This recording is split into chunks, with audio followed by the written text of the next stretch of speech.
விஞ்ஞானத்தை வளர்க்க போறண்டி, மேனாட்டார விருந்து கலந்து காட்ட போறண்டி. வணக்கம் அன்பர்களே.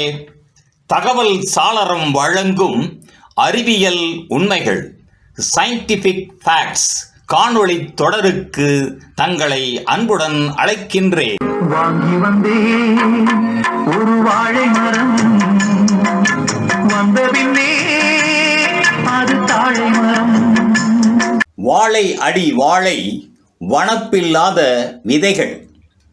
மரங்களும் செடிகளும் பூத்து காய்த்து பழங்களின் மூலமாக அடுத்த தலைமுறைக்கான விதையை உருவாக்குகின்றன. ஆயினும் அடுத்த தலைமுறைக்கு பழங்களின் மூலமாக விதையை தராத வாழை மரம் ஏன் விதைகளே இல்லாத பழங்களை தருகிறது என்னும் வினா எழுகின்றது. தாவரங்களின் பூக்களில் உள்ள ஓவரியானது கருக்கொள்ளாமலே காய்ப்பதை தாவர இயலில் பார்த்தினியோகார்பி என அழைக்கின்றனர். வேளாண்மையின் நவீன தொழில்நுட்பம் மூலமாக மரம் மற்றும் செடிகளின் குரோமோசோம்களின் எண்ணிக்கையில் மாற்றங்களை செய்து விதை இல்லாத பழங்களை விளைவிக்கும் வித்தையை மனிதர்கள் உருவாக்கி உள்ளனர். இத்தகைய விதையில்லா பழங்களின் செயற்கையான விந்தையான நுட்பத்தை மனிதர்கள் பயன்படுத்துவதற்கு முன்னோடியாக விதைகள் இல்லா பழங்களை விளைவிக்கும் வித்தையை வாழை மரம் வாழையடி வாழையாக கொண்டிருப்பதை நாம் அறிகின்றோம்.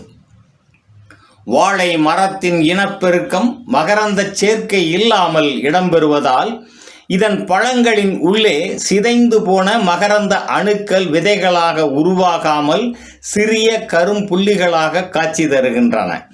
இதனால் இனச்சேர்க்கை மூலம் நடைபெறும் செல்களின் சிதைவு, ஒருங்கிணைவு, மரபு அணு கலப்பு ஆகிய எதுவும் நடைபெறுவது இல்லை. வாழை மரமானது தனது வேர்க்கிழங்கு மூலமாக இனப்பெருக்கத்தை மேற்கொள்வதால் அது தாயைப் போல பிள்ளை எனும் அடைமொழியின்படி அடுத்த தலைமுறையை உருவாக்கிவிட்டு அத்தோடு தனது வாழ்க்கை பயணத்தை தாய்மரம் நிறைவு செய்து கொள்கின்றது.